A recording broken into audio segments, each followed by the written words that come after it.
Good morning बच्चों। आज हम 11th क्लास का एक नया लेक्चर स्टार्ट करने जा रहे हैं जिसका टॉपिक है सार्थक अंक या सिग्निफिकेंट फिगर। तो बच्चों सार्थक अंक क्या होते हैं कि किसी भी संख्या में जो अर्थपूर्ण डिजिट होती हैं, जो अर्थपूर्ण अंक होते हैं, उनकी संख्या क्या कहलाती है? सार्थक अंक कहलाती है। अब बच्चों किसी भी संख्या में सार्थक अंक अगर हमें डिफाइन करने हैं या पहचाने हैं तो उनके कुछ रूल होते हैं, उनके कुछ नियम होते हैं जो हम उनको कंटिन्यू एक एक करके पढ़ते हैं। तो बच्चों फर्स्ट हमारे पास रूल है किसी भी संख्या में सार्थक अंक पहचानने का पहला रूल कि किसी भी संख्या में जो अशून्य अंक के अलावा, किसी भी संख्या में शून्य के अलावा जो भी अशून्य अंक होते हैं, ध्यान रखना, वो सभी क्या होते हैं? सार्थक अंक कहलाते हैं। किसी भी संख्या में शून्य के अलावा जो भी अशून्य अंक होते हैं वो सार्थक अंक कहलाते हैं। जैसे एग्जाम्पल हमारे पास है 53.29। तो ये हमारे पास कोई भी संख्या दे रखी है, इस संख्या में एक भी शून्य नहीं है, तो ये सारे के सारे क्या है? अशून्य अंक है। और अशून्य अंक ही क्या कहलाते हैं? सार्थक अंकों की संख्या कहलाएगी। तो यहां पे इस संख्या में जो सार्थक अंकों की संख्या है वो कितनी है बच्चों? 4 है। इसी प्रकार हमारे पास इसमें है बच्चों कि 0.021।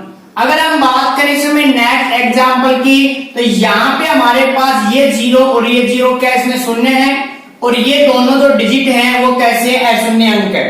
तो अशून्य अंक क्या कहलाते हैं? सार्थक अंक कहलाते हैं। तो बच्चों इस संख्या में सार्थक अंकों की संख्या कितनी है? 2 है।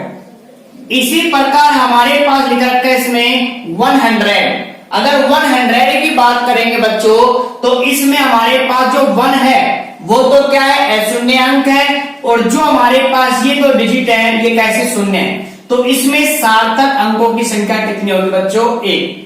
तो फर्स्ट रूल हमारे पास ये है कि किसी भी संख्या में शून्य के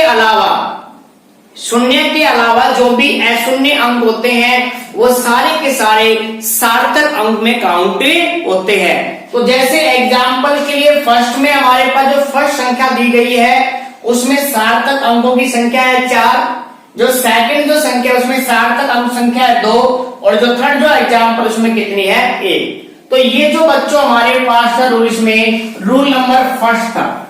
इसी प्रकार बच्चों हमारे पास सेकंड जो रूल है कि जो हमारे पास कोई भी शून्य है अगर 2 अशून्य अंकों के बीच में उपस्थित होता है, अगर कोई भी शून्य 2 अशून्य अंकों के बीच उपस्थित होते हैं तो वो सार्थक अंक में गिने जाते हैं।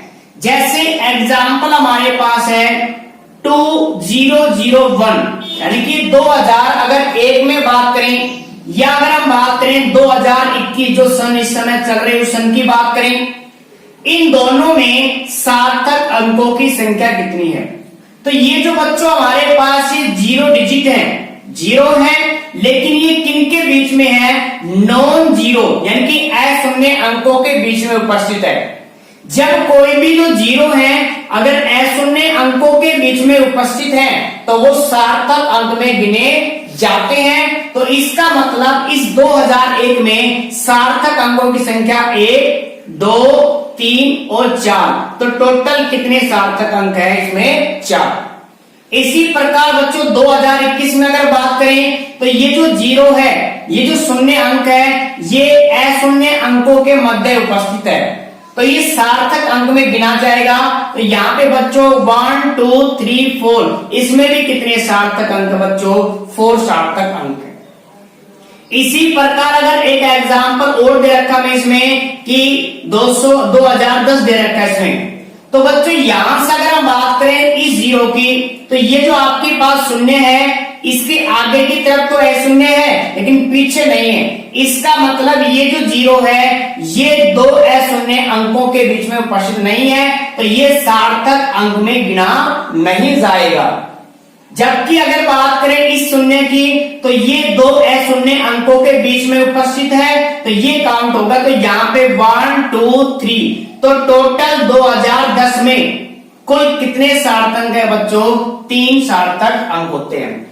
तो बच्चों सेकंड रूल हमारे पास ये है कि जो भी हमारे पास शून्य है वो अशून्य अंकों के मध्य अगर उपस्थित है तो वो शून्य सार्थक अंक में काउंट होते हैं, यानी कि सार्थक अंक में गिने जाते हैं। तो ये हमने पढ़ा था बच्चों सेकंड रूल। इसी प्रकार बच्चों हमारे पास रूल नंबर थर्ड है। रूल नंबर थर्ड क्या कहता है कि अगर आपके पास कोई भी जो संख्या दी गई है वो कैसी है? 1 से छोटी है। अगर कोई भी जो दी गई संख्या है वो 1 से छोटी है तो उस समय जो डेसिमल है, डेसिमल के राइट साइड में और डेसिमल के लेफ्ट साइड में जितने भी जीरो उपस्थित होते हैं वो सार्थक अंकों में गिने नहीं जाते हैं। सुनना बच्चों ध्यान से, अगर दी गई संख्या 1 से छोटी है तो उस कंडीशन में डेसिमल के आगे या डेसिमल के पीछे जो भी शून्य अंक होते हैं वो सार्थक अंकों में गिने नहीं जाते हैं। जैसे एग्जाम्पल की बात करें बच्चों यहाँ पे, तो एग्जाम्पल हमारे पास है 0.0123। तो ये जो बच्चों संख्या हमें दी गई है ये 1 से छोटी है, क्योंकि 0 पॉइंट ध्यान रखना बच्चों 1 से छोटी है। तो इस कंडीशन में जो ये डेसिमल है, इस डेसिमल के आगे और इस डेसिमल के पीछे जो भी जीरो होते हैं वो सार्थक अंकों में गिने नहीं जाते हैं। तो इसका मतलब ये जीरो और ये जीरो सार्थक अंक में नहीं गिना जाएगा। तो बच्चों इसमें टोटल सार्थक अंकों की संख्या कितनी है? यहाँ पे है बच्चों 3, 1 2 3, ठीक है। इसमें तो ध्यान रखना, अगर आपके पास दी गई संख्या 1 से छोटी है तो उस कंडीशन में जो डेसिमल है, डेसिमल के आगे और डेसिमल के पीछे जो भी जीरो होते हैं वो सार्थक अंकों में काउंट नहीं होते हैं। इसी प्रकार बच्चों हमारे पास नेक्स्ट है रूल नंबर 4। अगर दी गई संख्या हमें 1 से बड़ी है, ध्यान रखना, अगर दी गई संख्या 1 से बड़ी है तो उस समय डेसिमल के आगे और डेसिमल के पीछे जो भी जीरो होते हैं वो सार्थक अंक में गिने जाते हैं। अगर संख्या 1 से बड़ी है तो जैसे एग्जाम्पल हमारे पास है 20.01, तो ये जो संख्या दी गई है बच्चों सबसे पहले ये 1 से बड़ी है, 20 है ना, 1 से बड़ी है, ध्यान रखना। तो 1 से बड़ी है तो डेसिमल, जो ये डेसिमल है इस डेसिमल के आगे की तरफ और डेसिमल के पीछे की तरफ जो भी जीरो है वो सारे काउंट होंगे। तो ये हमारे पास 20.01 है। इसमें कुल सार्थक अंकों की संख्या 1 2 3 4। तो टोटल कितने सार्थक अंक है बच्चों? 4 सार्थक अंक इसमें। क्लियर है? तो ये हमारे पास रूल नंबर क्या था बच्चों? 4 था। नेक्स्ट इसी प्रकार हमारे पास रूल नंबर 5 है। अगर आपके पास कोई भी अशून्य अंक है और इस अशून्य अंक के जितने भी जो पीछे की तरफ या अगर बात करें इसमें लेफ्ट साइड में जितने भी जीरो होते हैं वो सभी गिने जाएंगे, लेकिन कब गिने जाएंगे? जब वो किसी मापन का हिस्सा होते हैं, ध्यान रखना। यानी कि अगर किसी अशून्य अंक के पीछे की तरफ जितने भी जीरो होते हैं वो सभी गिने जाते हैं, सार्थक अंक में काउंट होते हैं। लेकिन कब काउंट होते हैं बच्चों? जब वो राशि, दी गई राशि हमें किस प्रकार की होती है? किसी भी मापन का हिस्सा होती है। जैसे बच्चों एग्जाम्पल की बात करें तो यहाँ पे एग्जाम्पल दे रखा है, इसमें एक तो है 100 ओनली और एक दे रखा है इसमें 100 सेंटीमीटर। अगर इन दोनों की एग्जाम्पल की बात करें तो ये जो फर्स्ट एग्जाम्पल है बच्चों ये किसी भी मापन का हिस्सा नहीं है।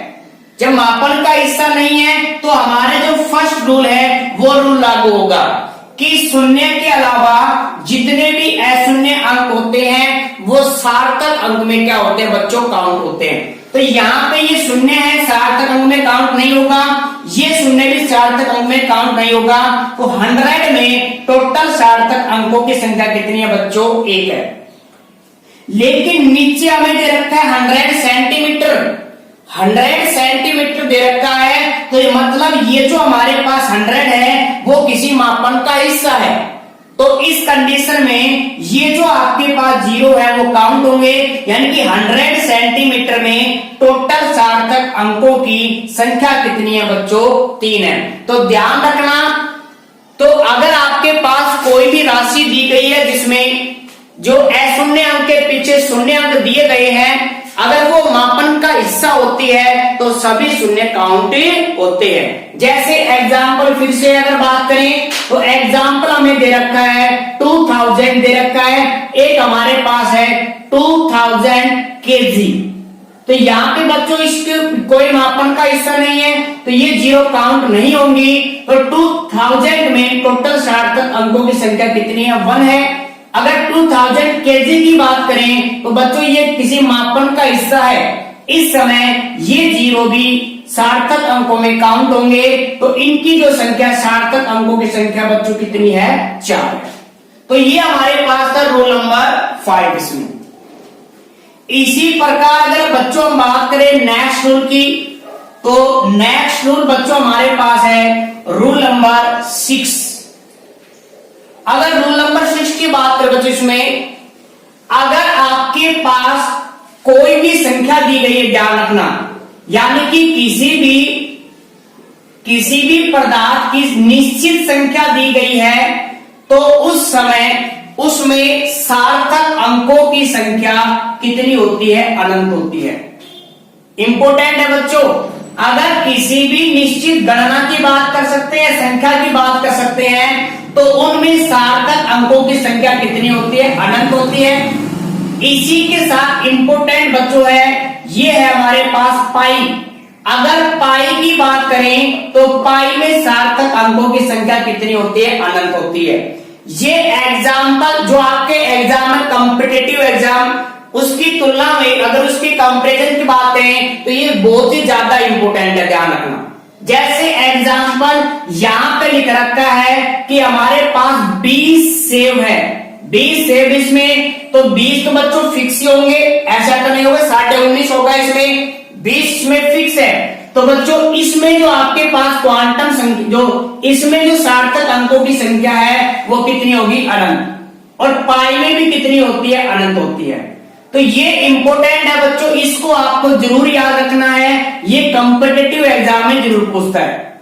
नेक्स्ट हमारे पास बच्चों है रूल नंबर 7 कि अगर हम किसी भी वैज्ञानिक संकेतन में जो 10 की घातें लिखते हैं, 10 की घातें लिखते हैं, वो कभी भी सार्थक अंकों में काउंट नहीं होती है। यानी कि अगर आपके पास कोई भी वैज्ञानिक संकेतन की संख्या दी गई है तो उनमें जो भी 10 की पावर होती है वो काउंट नहीं होते, याद रखना इसमें। जैसे कल ही हमने पढ़ा था बच्चों इस टॉपिक को कि किसी भी संख्या को वैज्ञानिक संकेतन में कैसे परिवर्तित करते हैं। जैसे एग्जाम्पल हमारे पास 6.2 इंटू 10 की पावर है 2। अगर इसकी बात करें तो यहाँ पे टोटल सार्थक अंक, तो ये बच्चों ये 10 की पावर है, ये सार्थक अंकों में काउंट नहीं होती कभी भी, सिर्फ क्या होंगे, ये अंक काउंट होंगे। तो यहाँ पे क्या है 1 और 2 इसमें, तो इसमें टोटल अंक कितने हैं बच्चों, 2 सार्थक अंक है। तो ये हमारे पास बच्चों सार्थक अंक का टॉपिक था, इसमें बहुत ही ज्यादा इंपॉर्टेंट है। तो सार्थक अंक होते क्या हैं, तो सार्थक अंक उनको कहते हैं किसी भी संख्या में जो अर्थपूर्ण यानी कि जिनका महत्व होता है उन अंकों की संख्या को ही क्या कहते हैं, सार्थक अंक कहते हैं। फिर सार्थक अंकों के कुछ नियम है निकालने जिसमें, तो फर्स्ट हमने क्या पढ़ा बच्चों कि जो भी अशून्य, जो शून्य अंक के अलावा जो भी अशून्य अंक होते हैं वो सार्थक अंक में काउंट होते हैं। सेकंड हमने पढ़ा कि 2 अशून्य अंकों के बीच में अगर शून्य है तो सार्थक अंक में काउंट होते हैं। नेक्स्ट हमने पढ़ा कि अगर दी गई संख्या 1 से छोटी है तो उस कंडीशन में डेसिमल के आगे और डेसिमल के पीछे जो भी जीरो होते हैं वो काउंट नहीं होते हैं सार्थक अंक में। अगर संख्या 1 से बड़ी है तो उस कंडीशन में डेसिमल के आगे और डेसिमल के पीछे जितने भी जीरो होते हैं वो काउंट होते हैं। और अगर दी गई राशि किसी मापन का हिस्सा है तो उसमें जो आपके पास अशून्य अंक के पीछे की ओर जितने भी जीरो होते हैं वो सारे काउंटेबल होते हैं। नेक्स्ट हमने पढ़ा बच्चों इसमें कि अगर कोई भी निश्चित संख्या दे रखी है, जैसे आपको कह दे 20 पेंसिल या 20 सेब है, या आपसे कह दे इसमें कि 100 रुपीज में, तो वो फिक्स राशि है बच्चों। उनमें जो सार्थक अंकों की संख्या अनंत होती है और पाई में भी क्या होती है, अनंत होती है। इसी प्रकार रूल नंबर 7 पढ़ा बच्चों में कि वैज्ञानिक संकेतन में जो 10 की पावर होती है वो कभी भी सार्थक अंकों में शामिल नहीं होती है या सार्थक अंकों में गिनी नहीं जाती है।